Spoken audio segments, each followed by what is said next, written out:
Okay, well, good afternoon. I'm going to go ahead and start. We're a few minutes late, but for the sake of those who thought it was going to be at 1 o'clock, we'll start it now. So we're going to be talking about happiness, as you can see. It's not that you can be happy all the time. That's not possible. But what you can be is happier than you are right now. There's one quick way, by the way, to elevate your mood that works most of the time. Nothing always works. And you might want to try that experiment right now. So notice what your mood is this moment. And now make yourself smile, a big smile,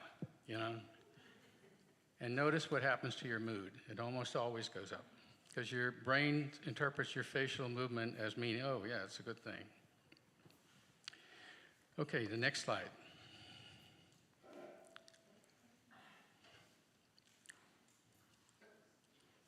Two guys back there, they don't know quite how to do it, but there we go.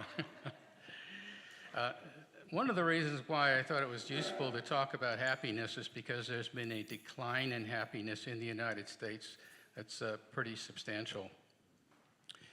Especially for teenagers and young adults, meaning less than age 30. Teenagers have more anxiety, depression, and suicide than they had been having. And the reasons are plural.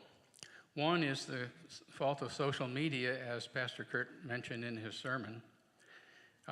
That's partially because we're no longer have then face-to-face contact, which is so important for humans.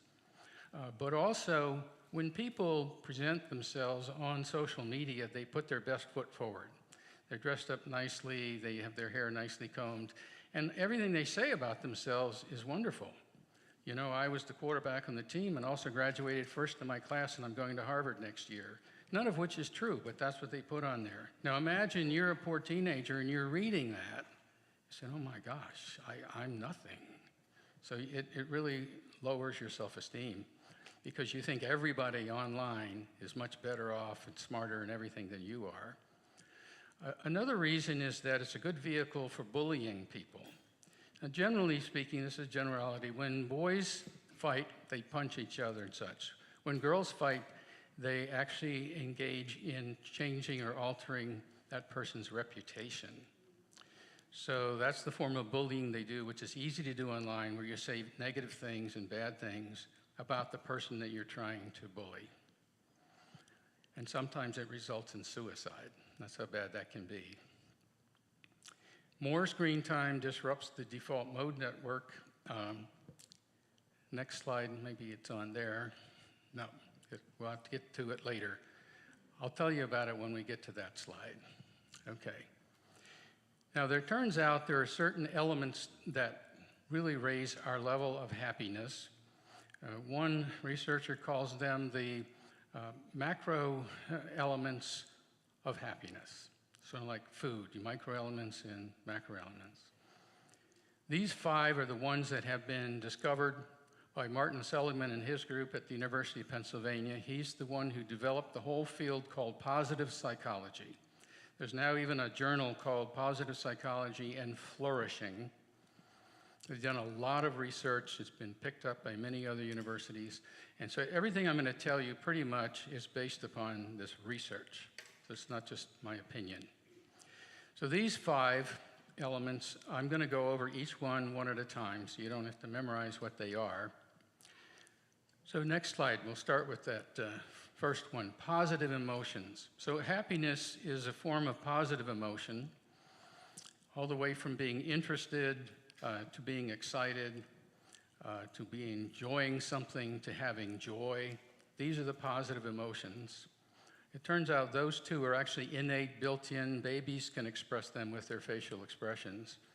As a quick aside, it's sort of interesting that there are only 2 positive emotions that are built into us.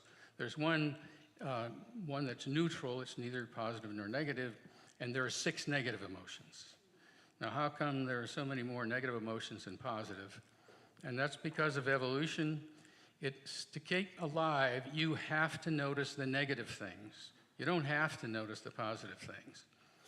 So, bless you. So if you see a beautiful flower that you've never seen before and you go over and look at it and all and it makes you feel happy, that's great.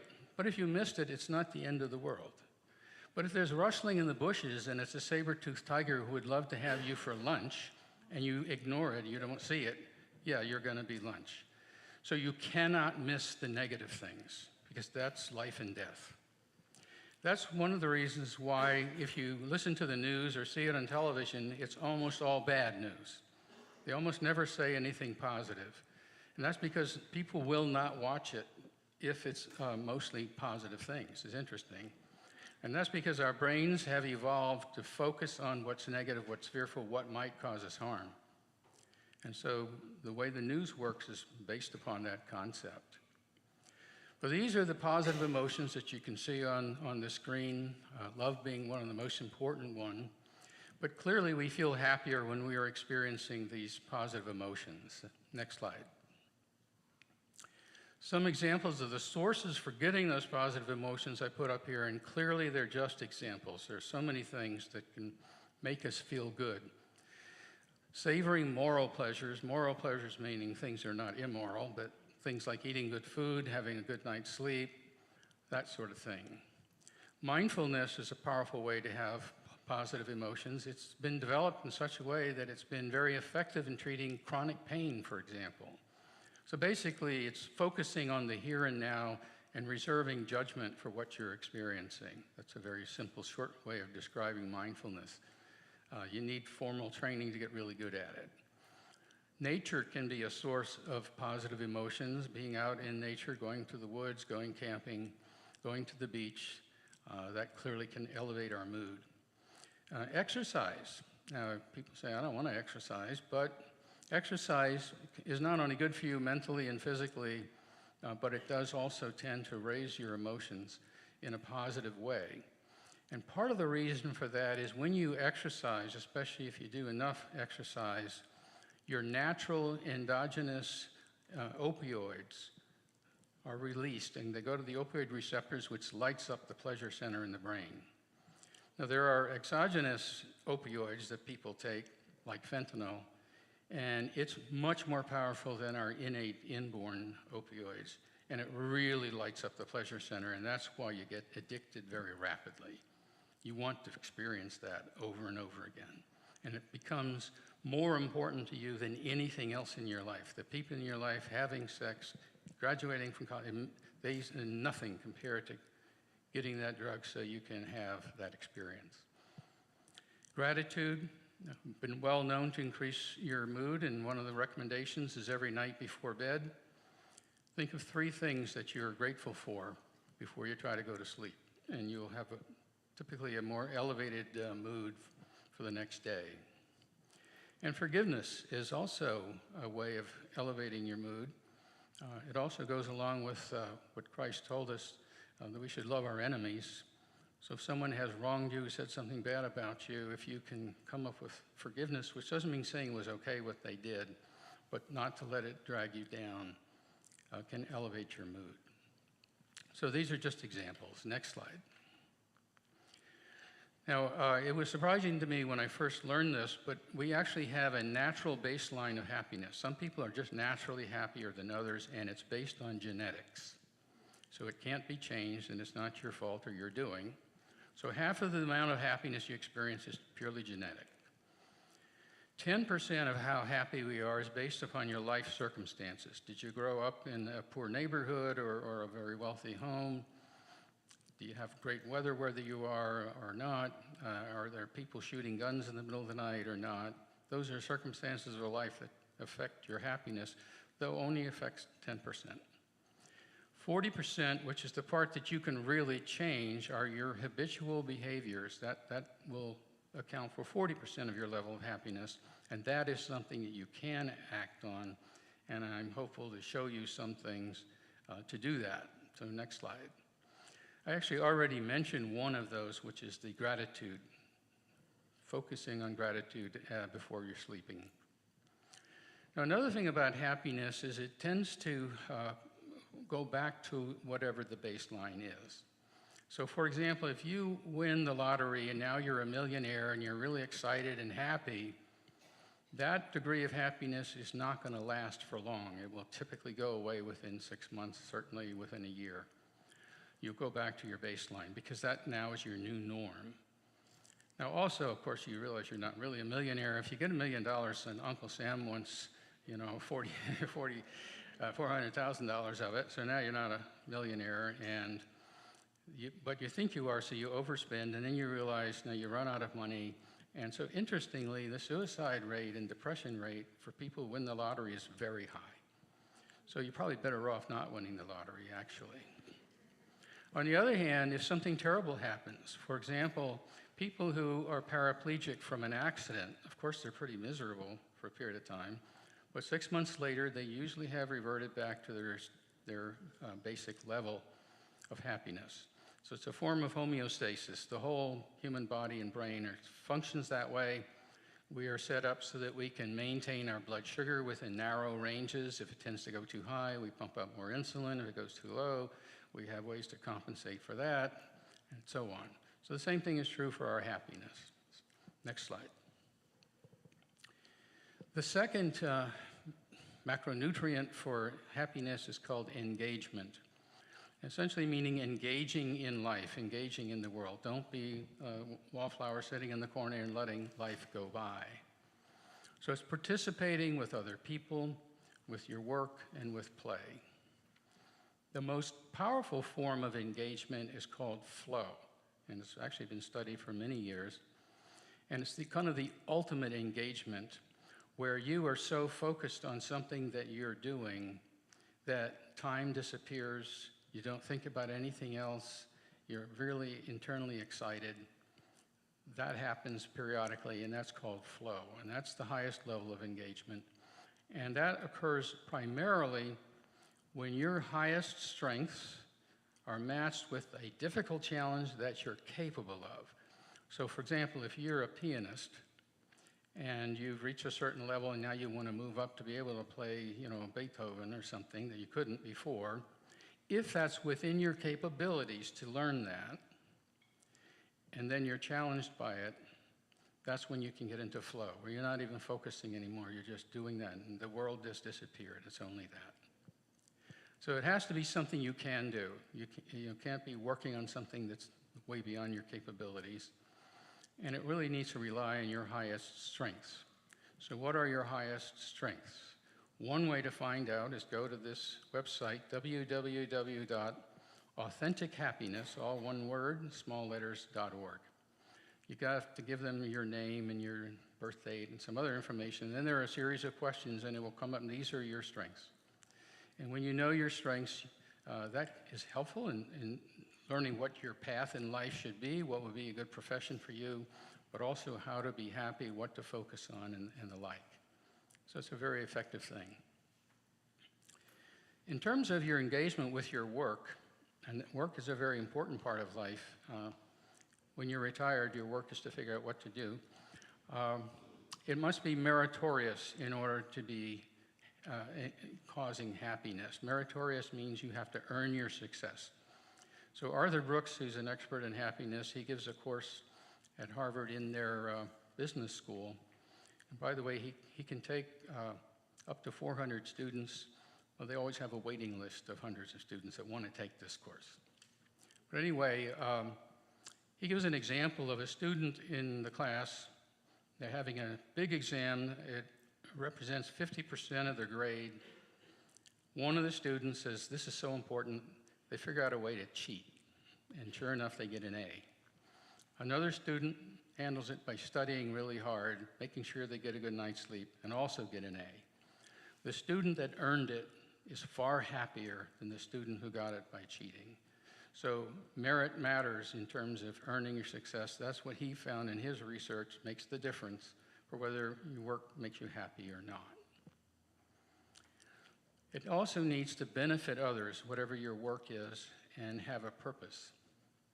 Now, some people say, well, what I do is pretty mundane. How's that going to work out? So I'll give you an example. This is an old story about a stonemason or stone cutter back in the medieval times when they were building a cathedral.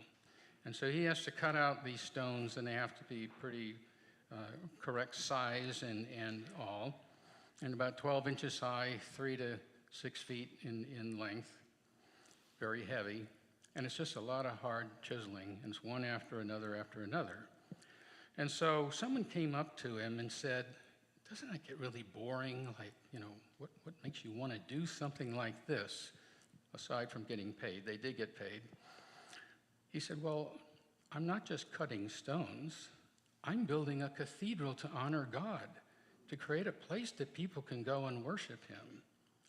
See, he's a stone cutter just chiseling away, but for him, it had a purpose and value, and that's what made it something that he could do with enjoyment.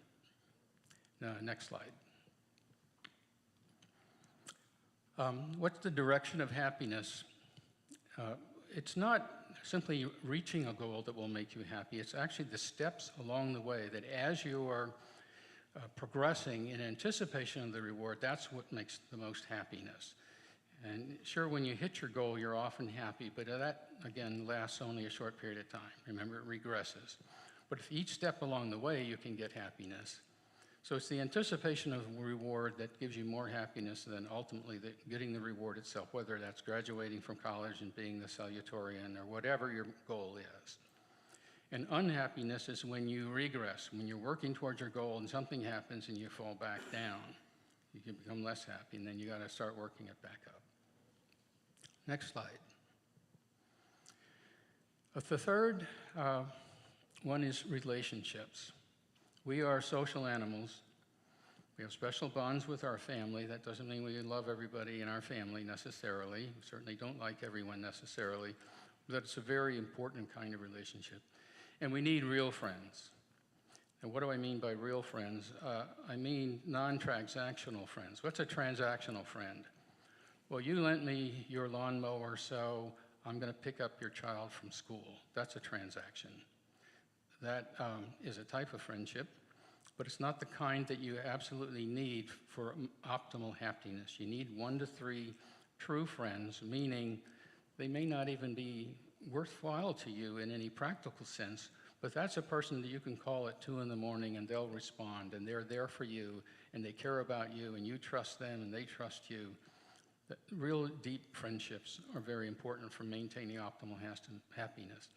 And it turns out, and I'm going to show this later, that is the most important factor in the level of happiness and flourishing that you have in your life is your relationships. Next slide. So you need to nurture your friendships. Don't just let it happen. Be intentional about it. Call them, set up, lunch arrangements, and so on.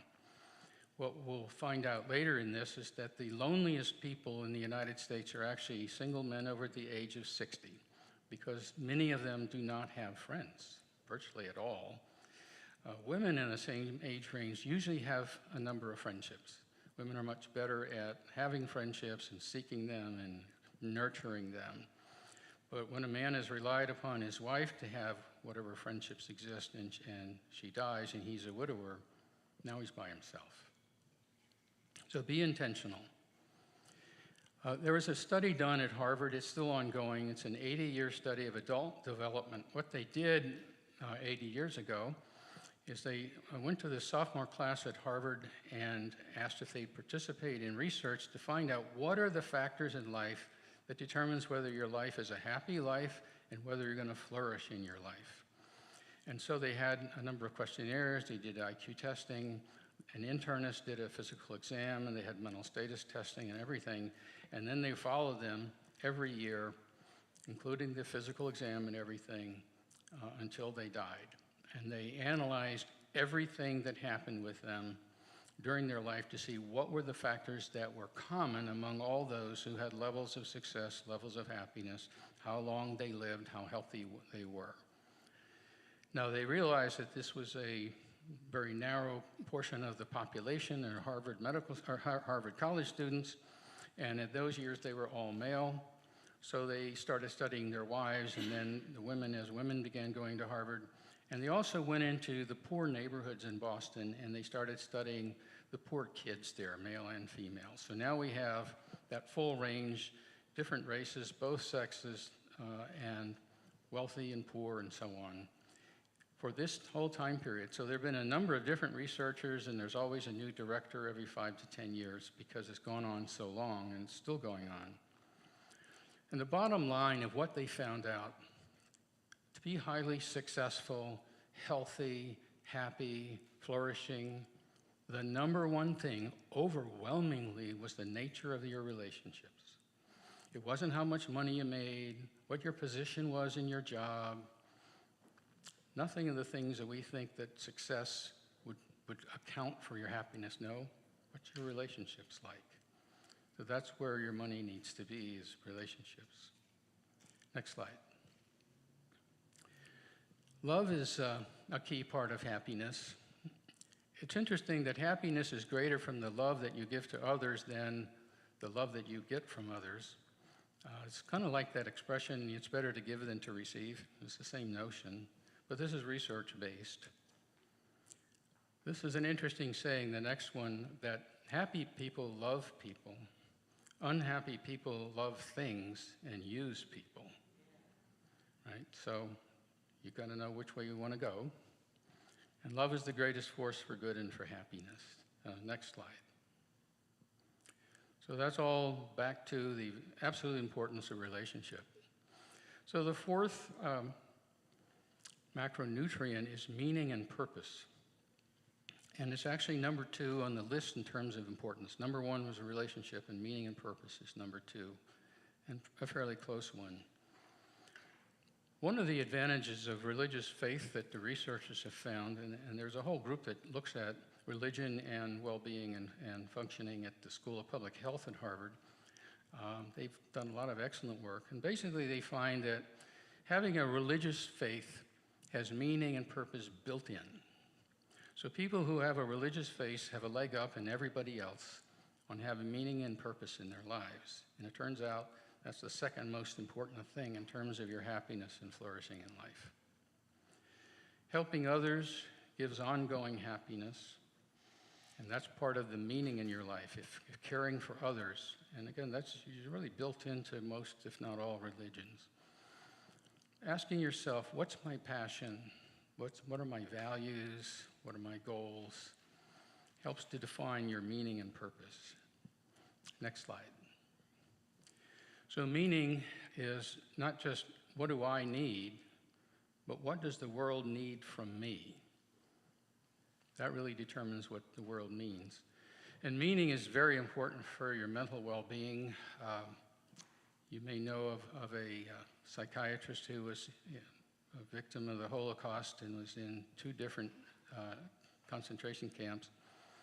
And he discovered that the people who functioned best, who survived and made it through, all had found a way to have meaning in their lives.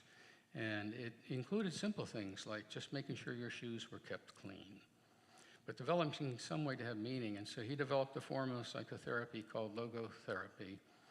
And it really functions all around the concept of what does your life mean, and are you living within what it should be? Next slide. This looks like really hard to see, so I'll tell you what it's saying. This really is talking about meaning, and because meaning is a complex idea. And it turns out there are 3 elements to meaning, and this is something that was developed by Arthur Brooks, who's also at Harvard, but he's in their School of Public Health. So there's 3 elements include coherence. So what's written underneath that is why things happen as they do. Now, coherence means things seem to fit together. They kind of make sense. Why this is like that and that's that way. This is how it all fits together. So things need to be coherent for you to develop meaning. Purpose, what am I alive to do? What am I here for? And then significance is the 3rd one. Why does my life matter? And you need to have good answers to all of those in order to discover what your meaning is in your life. Next slide. Now, given the importance of meaning, it's a shame that we're struggling with that. And this is for the US. This was studies that were done in which one of the questions asked of the people was, is this true of you, that life often seems meaningless? And so The first one that's shown here is from 1990, and it was around 17% of the adults who were surveyed said yes to that. Often my life, or sometimes my life, feels meaningless. By 2020, which is the last one on this, you see how it jumps way up, 33%, a third of all the adults tested said, yes, my life often feels without meaning. So we're bereft of meaning in our lives in this country, and it's contributing to that downward movement in terms of our overall happiness and our ability to flourish in life. Next slide. Now, I mentioned that default mode network, and you don't need to learn any of the physiology here, but those red areas are the areas that light up when this network goes on. And this is what happens when you're not focused on something, your mind is just sort of wandering, you're feeling relaxed, maybe you're taking a shower or something like that, or you're just sort of sitting down in the afternoon, just put your feet up and sort of relaxing. What happens when your brain is not focusing on things and working on things, it defaults to this mode, this network. And what this network does is it's involved with complex emotions for stories, values, and beliefs, but it's where we often get a sense of the meaning of our life. It's often where creativity occurs, one of those aha moments. A lot of scientists said, I finally figured out what that was all about when I was taking a shower. Well, that was the default mode network. It pulls in these different areas that really cause a creativity boost. It improves our memory. It helps us to look better into what our future may be like. So it's an important thing. It's actually only been discovered within the last 20 years. But it is one of the things that helps us determine the meaning of our life. What do we experience at those times? Next slide. I want to say a bit more about faith. Now, faith is something that has to be transcendent, greater than ourselves. And examples, number one is religion. That's sort of obvious and built in. But for some people that aren't religious, they can get some level of faith or a sense of transcendence from communing with nature, meditation, studying Buddhism or Stoics, things like that. Learning about cosmology will certainly make you feel small. You realize there are trillions of planets out there, and trillions actually of the whole galaxies. And we're this little tiny little ant on this little tiny planet in this small galaxy. So, but something that's transcendent is very important. And religion, again, has that built in. Next slide. Now, Aristotle, this is the one non-science thing, but he was very insightful, obviously. One of his most famous works is the Nicomachean Ethics. The Nicomachean just refers to the name of a person or place, but the real thing is about ethics. And what he was really talking about were virtues. And he thought virtues were very important to have a happy and flourishing life. He used the term eudaimonia, which just means flourishing. Seeking what does it take to be a flourishing human being? And of course, he says, you have to have the basic needs of food and shelter and so on. But the other key then is making habits of the virtues. And he said you can grow in virtue by habitually doing these things. And it's been observed through that in fact those are factors that lead to a happy and flourishing life. And then along comes the researchers and say, yeah, he was right. Next slide. A bit more about religious faith. This is a study in which they looked at children who, while children went to weekly services, usually taken there by their parents, or they engaged in daily prayer or meditation. And these group of individuals, when they became young adults, meaning between ages of 20 and 30, were compared to others individuals who did not have that religious experience. And what was the difference? Well, for the ones that had that religious experience, they had 18% more happiness than the other group, 29% more volunteering in the community, 30% less sex at an early age, 33% less use of illicit drugs, 40% fewer sexually transmitted infections, less depression, and less smoking. Now, if you went and talked to parents, said, hey, with your kids now, look, if you want them to grow up and be less likely to get into drugs and be less depressed and so on, I've got an easy way. Take them to church once a week. It won't cost you anything necessarily, right? Yeah, oh, he says, hey, I wonder why. Yeah. But these are things that research shows us. It's not just something that religious people dreamed up. It's very good research. This one came out of Harvard. Next slide. Well, what about adults? And we talked about what happens with kids. Well, adults with regular church attendance, which they normally defined as mostly once a week. In other words, it doesn't have to be every week, but generally once a week. They live longer. They have less depression, less anxiety, fewer suicides, less substance use, and fewer deaths of despair, which is fairly new terminology. It's just referring to suicides, drug overdose, and alcohol poisonings. That's a good bang for your buck. And I realize you're not supposed to have a religion and go to church, to make yourself healthier and so on. It's a spiritual issue. But look at the phenomenal side benefits. A lot of people don't realize that. Who knows? Maybe if people were aware of this, they might say, maybe I should give it a try. This atheist thing isn't really working out for me. This one came out of one of the studies of social determinants of health at the Harvard School of Public Health. And it's just one example of many studies they've done along those lines.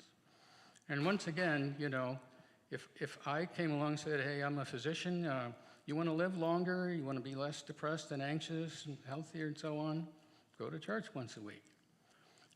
Not going to cost you as much as me giving you pills or sending you to therapy that you can't afford. Next slide.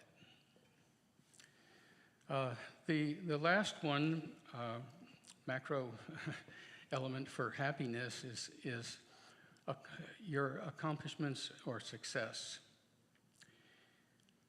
It turns out that self-discipline is more important for your success academically than your IQ. Now, IQ is incredibly important, no question, but the ones who work harder and are very self-disciplined actually do better. The best is to be, obviously, a smart kid who also works hard. Using your greatest strengths and talents will also make you more successful. Having goals and working towards those goals, and remember, as you work toward a goal, each step that you make, you get happy. The next step, you get happy again, and so on. You need to define success for yourself because it's not going to be the same for everybody. And as we're looking at trying to be successful, we need to watch out for the 4 idols. Next slide. What are they? Well, before we get to that, I forgot this slide. If you want to be successful, nothing wrong with being successful. If you are, that can make you happier. Most people think in order to be happy, you have to be successful. But here's what the research shows. No, if you're happy, you're more likely to be successful. So you have to turn it around, right? If you want to be successful, do the things to make yourself happy, and it increases your odds of being successful. Next slide. So these are the 4 idols that can make you unhappy. Next slide. These are the 4 idols. Money, which is representative of having resources. Power, being able to control. Pleasure, and fame or being admired. Those are the 4 idols. They were thought up by Thomas Aquinas, the famous theologian and Aristotelian philosopher who came up with this. He said these 4 idols are ones that too many people worship one or more of them rather than God, or along with God, but sort of detracting a bit from their energies. Next slide. So it turns out these 4 are innate and they're sort of built into us, and we all have a primary one. Now, how do you know which one yours is? Can you go back to that previous slide? So one way you do it is you say to yourself, what's more important to me? What would I like more if I could only have one? Money or power? And if your answer is money, okay. Well, which would you rather have, money or pleasure? Yeah, money. How about money or fame or being admired by people? Oh, I think I'd rather be admired by people. That's your idol. So, well, however you do it, then that's your primary idol. And again, they're built in. And we need to be aware of what our idol is so that we can not make it in place of our worship of God. Next slide. So this was thought to be a substitute for God, according to Aquinas. He just noticed that when people focused on their idol, it detracted from what made them truly happy. So the bottom line is be aware of your idols and don't chase them. Now, the reason we have them, by the way, intrinsic, is that they are needed for survival of the species. And you say, well, why do you need money? Well, it's not money per se, it's resources you need. You need to have food, you need to have water, you need to have shelter, and so on. But you can take that to an extreme, where you have to have a mansion and the fanciest car in the world and so on. We don't need any of that. But that's what happens if you make money your idol. Next slide. Now, money is often thought to be needed for happiness, and you need a certain amount to be happy. If you have no money and you have no clothes and no food and all that, that's a problem. But it turns out money does not increase lasting happiness, but it makes you less unhappy, which is an interesting thing. The maximum benefit that money can give you is when your needs are met, so it's relative. So again, the food and the water and the shelter and clothing and just basic things that you need. So in this country, the researchers say, well, if you're middle class, that's as much money as you're going to ever need to be maximally happy. In other words, a billionaire is not going to be any happier than you are. They just have more money. That's what's found. So if you have, reasonably middle class living, you're going to be maximally happy in terms of what money can do for you. Now, there are three things that money can do that can add to your happiness. Next slide. These are the three. The first one is if you use your money to benefit others, so charitable things, or lending your friend money that they desperately need. When you're using money to help others, that helps your happiness. The second one is if you use your money to buy time. People always say, how do you buy time? Well, what it really means is you get somebody else to do things that you don't like to do, but you have to pay them to do it.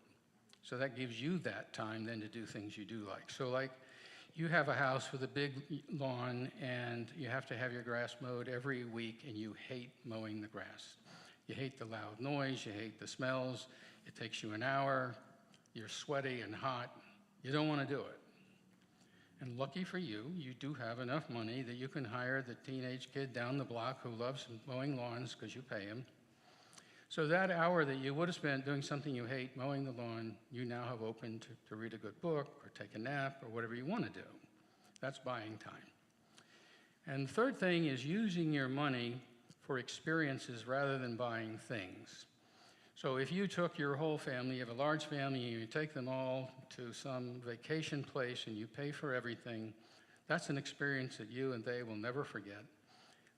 Whereas you could have used that money to get a much nicer car. It turns out you won't enjoy that, actually. It will not make you as happy as that experience had. So when you're spending your money, think, is this an experience or just a thing? And if it's a thing, do I really need it? So benefiting others, buying time, and experience are good ways to make use of your money, what you have beyond your fundamental needs like food and shelter. Next slide. Eric Hoffer, who was a longshoreman, and he was an informal philosopher, and he wrote a number of things and became pretty famous. And one of the ones that he said was, well, you can never get enough of what you don't really want. And so a good example of that is money. If you imagine, well, I'm a millionaire, but boy, I'm not as happy as I should be. I'm going to work towards becoming a billionaire. And then you become one, and then you say, well, I'm not any happier really, so maybe I should be a multi-billionaire. You will never get enough of that, because that's not really what you want. That's just one of your idols that you were chasing after. So you have to find out what you really want, and it's not that. Next slide. So again, to reiterate, the number one key to happiness is your relationships. And then number 2 has to do with having meaning and purpose in your life. And one of the greatest ways to get all that is through a religious belief. Though it's not essential, there are the ways, but the nice thing is it's sort of built into your religious beliefs. One last thing I will say is another sort of mental exercise that you can do that Martin Seligman, who's the psychologist who developed positive psychology, he said it's addicting, but go ahead and do it anyway. What you do is every day for 1 week, write down, you have to write them down, don't just think them, write down 3 things that went well and why on that day. So you might say, well, let's see, today I went to church and saw a baptism, and then I had a talk on happiness. Well, that was something that went well for me, and the reason was is I learned some things that's going to make me better, and I increased my spirituality, and it was a feeling good to watch a baptism, to be part of that experience. So you write all that down, and you write down 3 things. You do that every day for a week. And what happens is when people do that, they are less anxious, less depressed, and they express greater life satisfaction. And Martin Seligman says when people do that, he says just do it for a week. A lot of them get so addicted to doing it, they keep doing it forever because they like feeling better, and they like not being so depressed or anxious. So that doesn't cost anything either except for paper and a pencil. Next slide. So serving others makes you happier, richer, healthier, and better looking. Now everybody can understand the first group, happier, richer, healthier. How does it make you better looking if you serve other people? Well, here's the research that showed that. I'm ready to give stuff away, so you know. What they did is they took pictures of men's faces, and the researchers made some assessments about how good looking they were, and they put the pictures out, and they didn't put them in any particular order. And then they asked a group of women to rate those faces in terms of how attractive they were, from 1 to 10. And when they just had the pictures, the women rated them, and you know, person number 1, was an 8, and number 2 was a 1, and so on. And then what they did is they had the exact same pictures, but this time they wrote down a little commentary about the person. You know, electrical engineer. This one is known for his generosity, and so on. These are different women, but they went back and they rated them, and it turned out the guy who said generous was rated as being much more attractive than the women who didn't know that information. And so they said, isn't that interesting? And this is replicated, so it's, you know, it's a real thing. So if you want to look better to people, start being more serving of others. That's not really a good reason to do it, I don't think, but what did you say? You get younger. Maybe. But yeah, no, happier, richer, healthier, and better looking. Those things actually turn out to be scientifically true. Next slide. Yes, sir. What's meant by richer? Is that material, or is that In terms of total richness, it could be monetary, your resources and things, but also feeling like you're leading a rich and engaged life, that sort of thing. Yeah. One major source of unhappiness, so the opposite of happiness, is being too attached to things, especially. And so one of the ways to improve your happiness, get rid of the unhappiness, is to let go of things that are outdated, but also that includes your outdated ideas, the things that you think you want, but you really, really don't want them or need them. As Arthur Brooks says, have fewer wants. And he talks about having an inverted list of things, you know, that you want to accomplish in your life. You know, I want to go to France, and I want to do this and that. He says every year what you should do is cross one of them out. Don't do it, just cross, because you don't really need to do all that. All it does is give you something that you think you need and want that you don't really need. You might want some of them, but you don't need to be unhappy because you didn't have that happen. So let go of some of your attachments. It's also a fundamental concept of Buddhism. The Buddha got this impression that people that were miserable and unhappy, it was because they were too attached to things. and to people. And by giving them up, you become happier. And it turns out, well, that's true in current research. Next slide. I'm going to say a little bit about aging and happiness. I decided to put that in there for you guys because many of us have gray hair. And so we care more about this than 20-year-olds do, I guess. Anyway, it turns out our happiness level decreases from the age of 30 until 50, and then it increases again. And this has to do largely with the responsibilities in life that occur and then how comfortable you are in them and how far along you are. Unfortunately, that statement is a little bit outdated in that young people today are very unhappy. And we kind of talked about that earlier and why with the social media, the fact that society is, people are at each other's throats, the political divide has never been this intense as it is now. 1 in 8 families, there's at least one person who will not talk to or see a member of their own family because they don't agree on politics. That wasn't really the case many years ago. We could disagree about things, but not hate each other. So there are a lot of those factors, some of which we talked about. And actually, I thought that you were stealing my thunder when you did your sermon. You mentioned some of those things, but that's fine. We're on the same page. Yeah, yeah. This one's a little more technical. Fluid intelligence versus crystallized intelligence is something that Brooks talks about a lot. So fluid intelligence is what you have when you're a young adult and an adolescent. Basically, that's where your creativity is at its highest level. So, for example, if you look at Nobel Prize winners like in physics and chemistry and physiology and so on, what they got their Nobel Prize for was work that they did when they were young, in their 20s and 30s. Almost no one gets a Nobel Prize that requires some kind of creativity after the age of 35.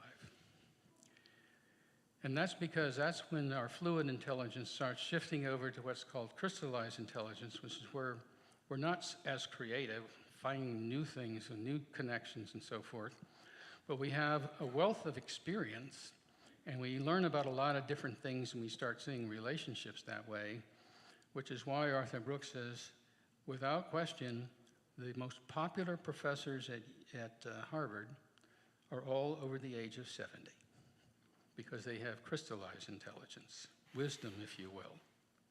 When you're younger, you don't have that kind of wisdom, but you have that fluid intelligence. You can see, oh yeah, that's the reason why E equals MC squared.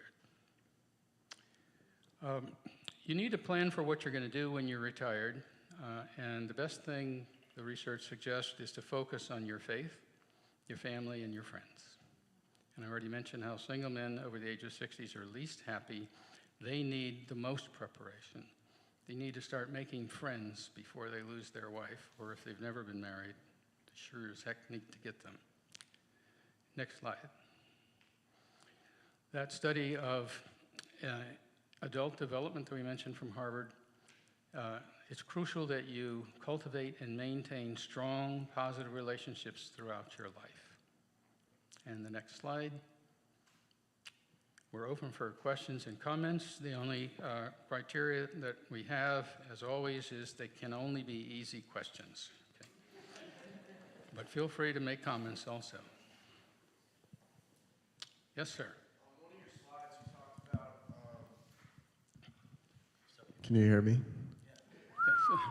Yes. On one of your slides, you talked about teenagers or young adults from 20 to 30 and how the people who were more focused on relationships, I think they had, 18% increase in this and church attendance and happiness and longer life and everything.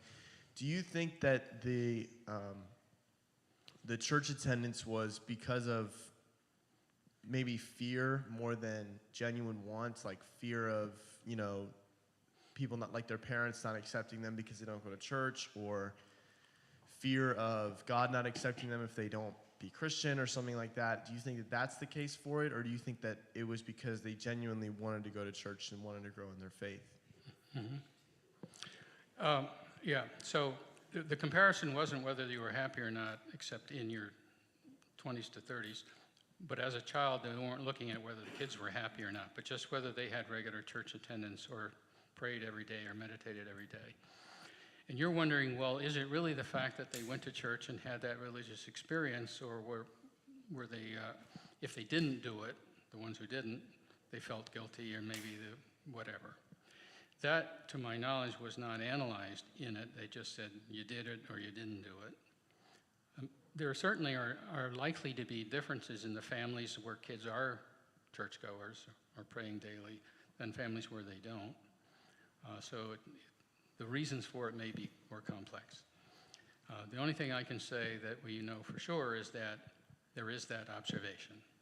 The ones who did it have all those benefits compared to the ones who didn't. But why that's the case, that's not as clear.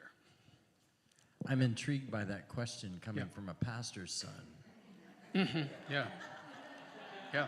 That I'm going to have to unpack a little bit more, whether it was genuine or fear-driven, for some sort of shaming that might take place if you were to go a different direction. Yeah. I have a question about, because I pondered this a little bit. Do you have research in knowing why it is that men have a more difficult time engaging in a relationship that leads towards intimacy and friendship as opposed to women? Mm-hmm. Well, what I can tell you that I think we know for sure now is there are differences between men and women, and I realize that's not popular to say in this culture today. But it turns out that there are 5 factors for personality, basic personality, and one of them is agreeableness. And women, on average, score much higher in agreeableness than men do. And associated with agreeableness, but also outgoing, is friendships. And women also sort of have naturally built in them a type of nurturing, and they do tend to look for friends more so than men do. And it's probably based on their fundamental increase in agreeableness. And it also probably has some basis, again, in our evolution, that men would go off in small war parties or hunting parties.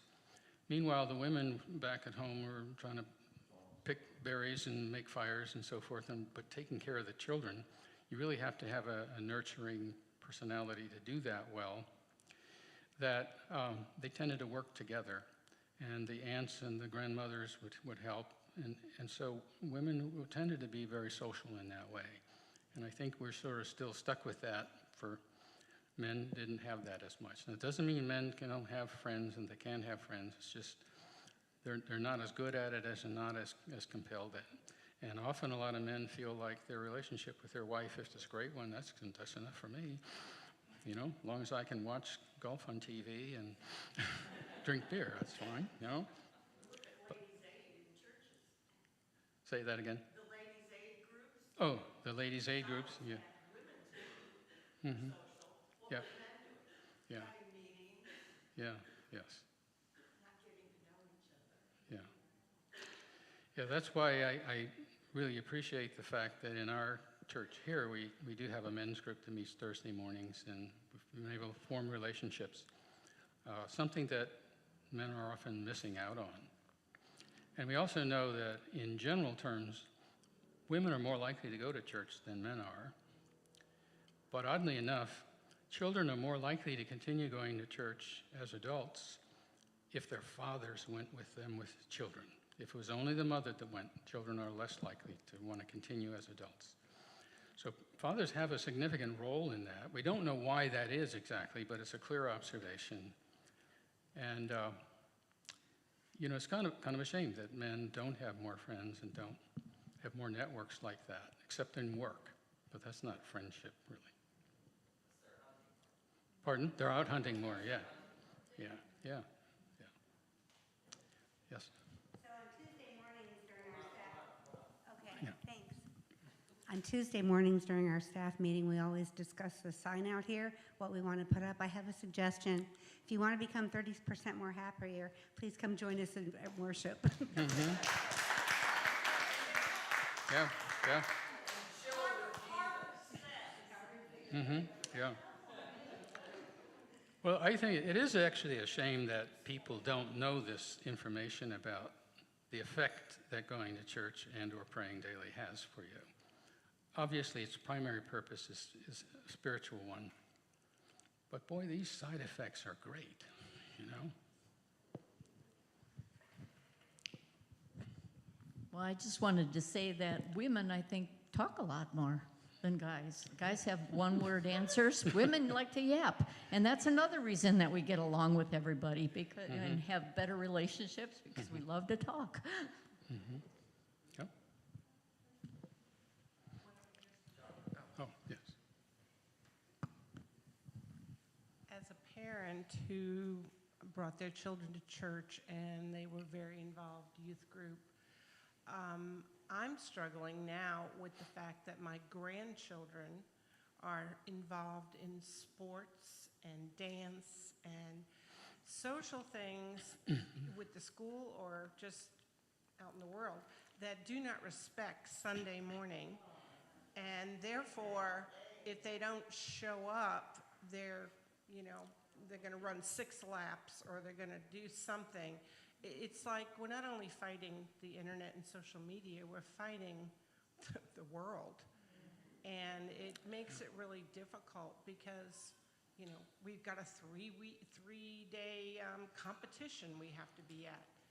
And that's just something really frustrating because I worked really hard to involve my children and they got a lot from it. And I don't see my grandchildren getting that. So that's a frustration I personally have. Yeah. We see that in our grandchildren. They spend 99% of the time either in school or doing activities. It's like they never have any free time almost, yeah. So your observation is broader than just your own, yeah. Yeah. Anything else? Yes. Just in defense of men, men were always brought up to not show their feelings. It was a sign of weakness. Whereas women don't mind saying to somebody, hey, I'm upset today. Can we talk about it? Yeah. So men just hold back because they were raised not to do that, which has now caused some of these problems. Right. Yeah, that is a factor. Although it's not just how men are raised, it's somewhat innate. Because it actually is dangerous to express your feelings in a war situation. So, for example, in mixed martial arts, if you have an injury to your arm, you cannot let the other person know because they'll attack your arm. If you start crying, you will be attacked more. So in a warrior society, you can't be expressing those feelings. It truly is against your voice. And unfortunately, it gets carried over into the modern world where you're not necessarily a warrior. But it is reinforced by society because that's an expectation that we've developed. The other reason for it is the fact that the section of the brain that connects the left to the right side, called the corpus callosum, is much thicker and active in women than in men. So the left and right brain talk to each other a lot more.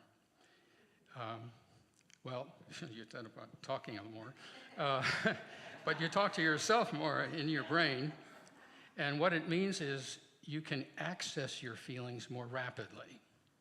So one of the advice that I give to women is, my husband will never, they say, well, he can't access that information right away like you can.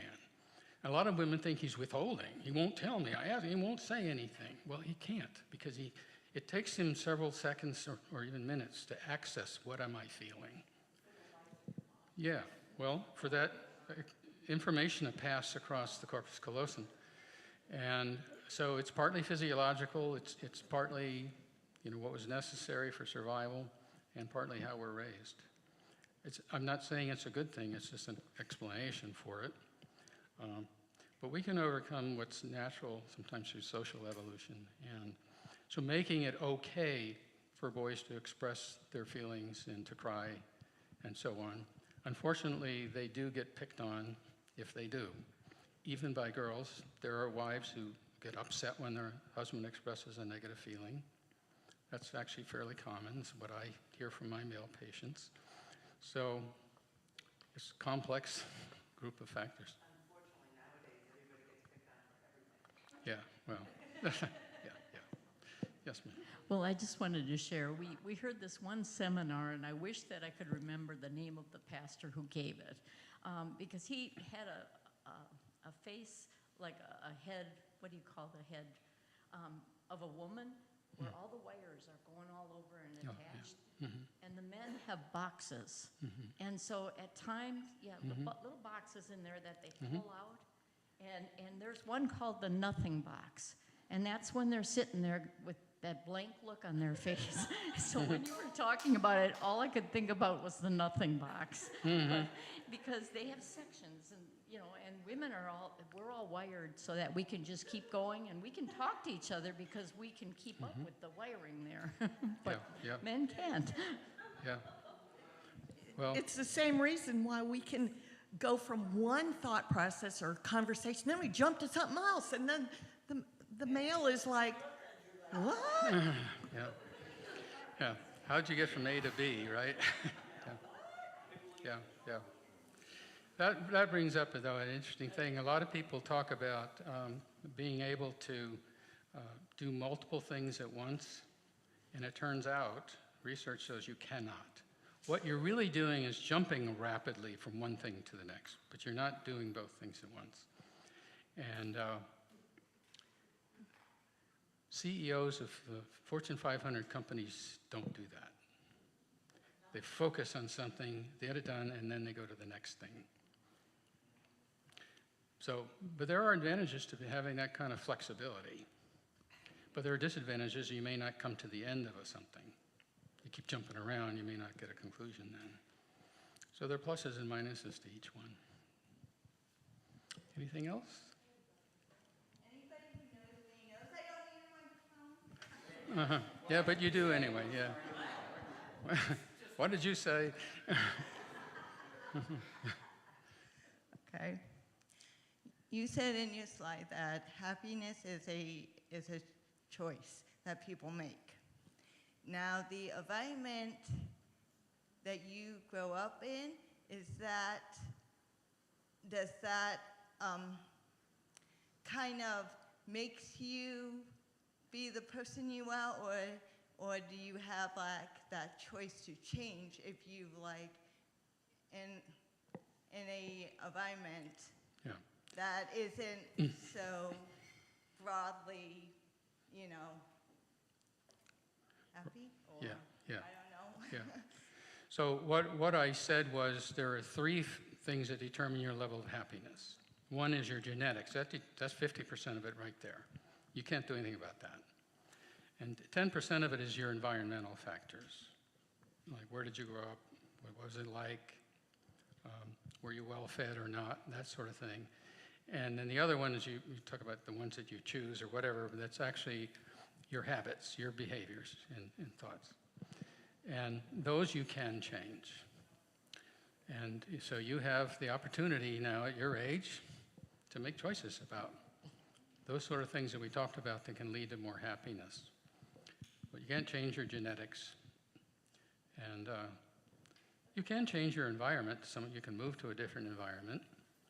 If your home environment was one that puts some kind of restrictions on your ability to feel happy, you can learn about that and might be able to shift it on your own, but some people it's bad enough they need therapy to figure out how to get over that. That's quite interesting. I did not know that your happiness was based on genetics. I mean. Yeah, half of it's based on genetics, yeah. Yeah, 50%. Yeah, Knew that. yeah. I just thought happiness was just all your choice. Right, no. Well, it's interesting, in medicine, they talk about, well, is it nature, that is genetic, or is it nurture, is it society and how you're raised? And the answer is almost always both. It's rarely just one or the other. And genetics has a far more powerful influence on how we are and how we think and everything we do than we realized. Like you were shocked that 50% of our level of happiness is based on our genetics. That surprised me too when I first learned that. So it's really a combination of the two. And now that we've learned about epigenetics, which was never even heard of when I was a medical student back in, what was it, 18-something, But we now know it, and basically what it is, where the environment actually changes your gene expressions. So it turns on genes and turns them off, and therefore what happens genetically is heavily influenced by the environment, what you've eaten, all of your set of experiences, and so on. So to say, well, is it nature and nurture, is usually a false dichotomy. It's just like how much is genetic and how much of it is environmental. And happiness is a great example. Yep, go ahead, Bob. Pete, I was just wondering, the one element there that seems to be non-static or changeable is the external or the environmental, but yet it's only 10%. Yeah. You would think that the person that the people they developed the data from would have some more control to move out of that so that that 10% would go up. In other words,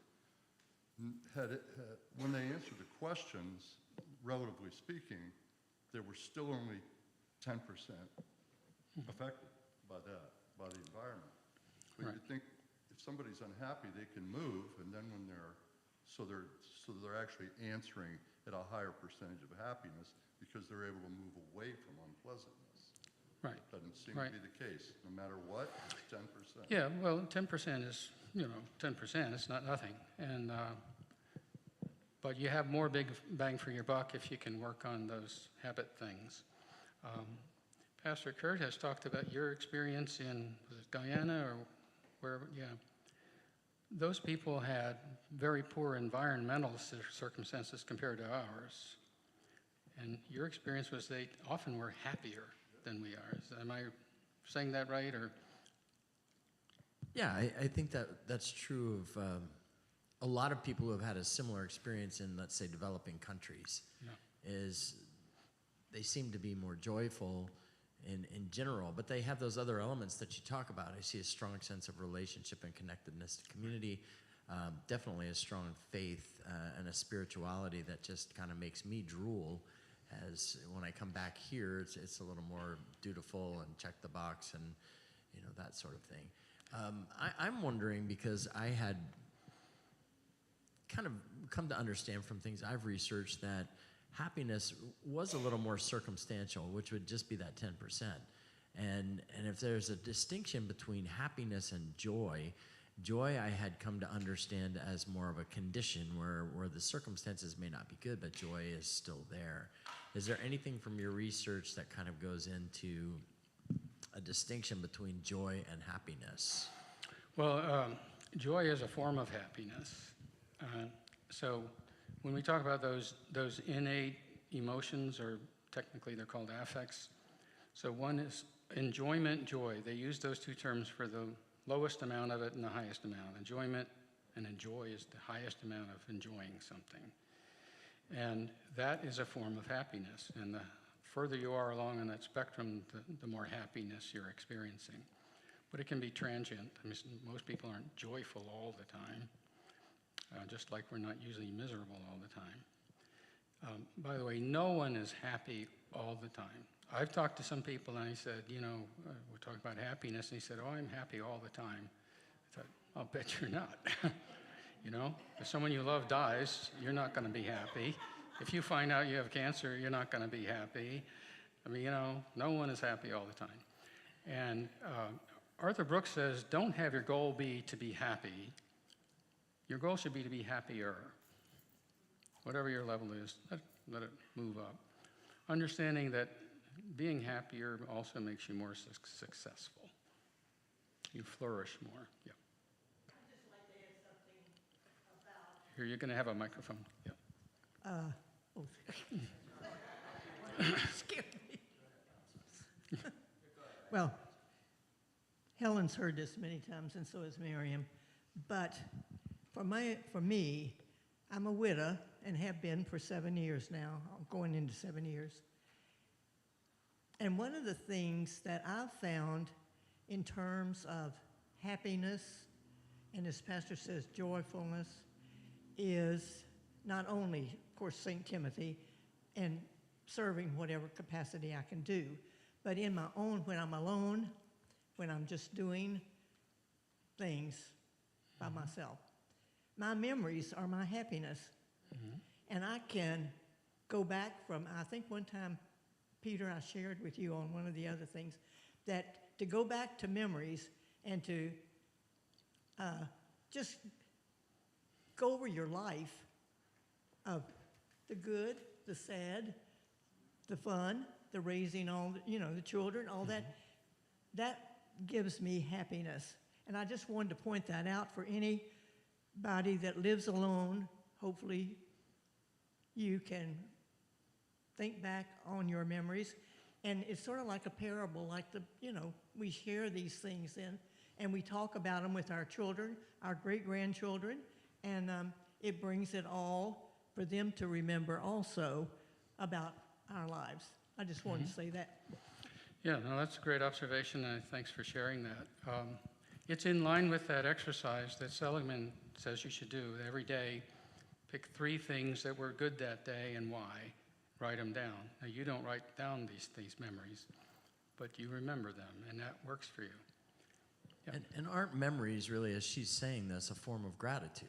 So you talk about gratitude. Memories is looking back in appreciation for what we've had, and then that comes alive in us. Right. Yeah. I mean, would you see a connection there? Yep, I agree. There's somebody over here? Oh, and here, sorry. Yeah. One of the Whichever things, way. One of the things a long time ago I read, and it has to do with our attitude.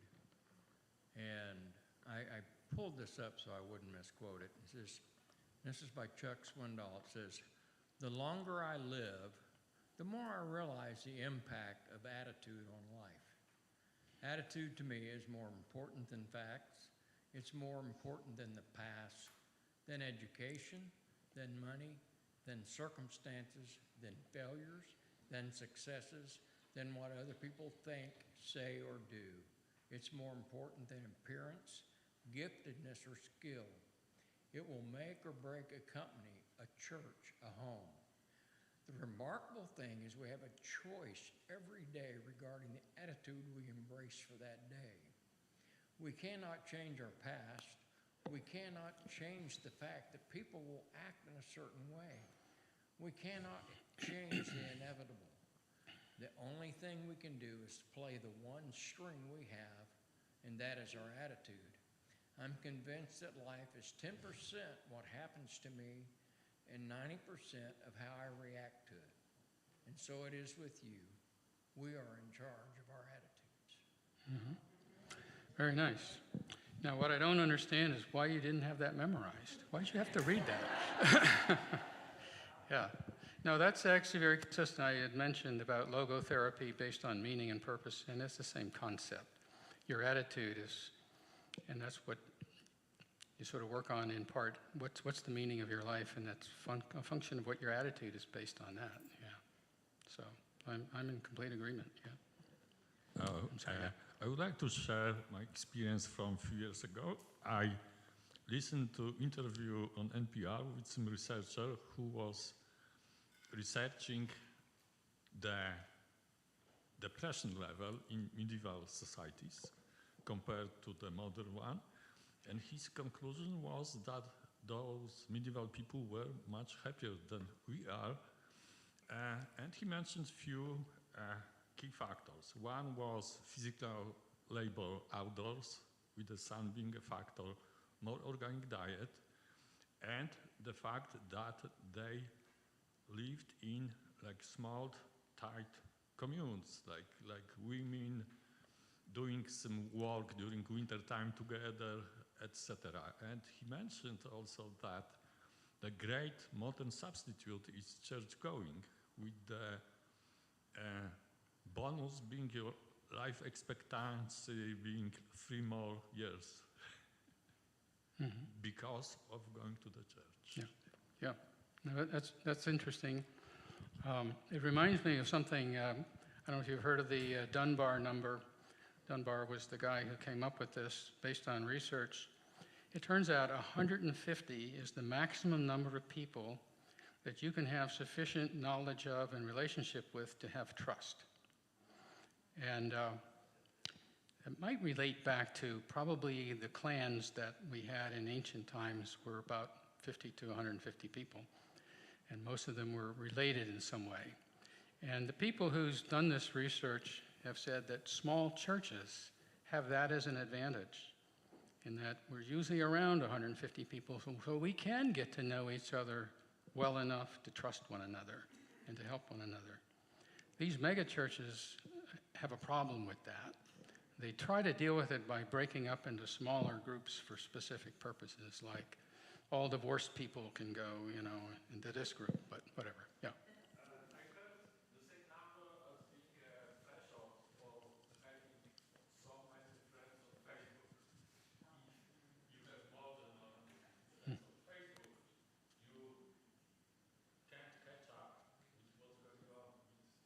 Mhm. Okay. Yes, thank you. Have we covered it all? Looks like it. Okay, thank you all very much.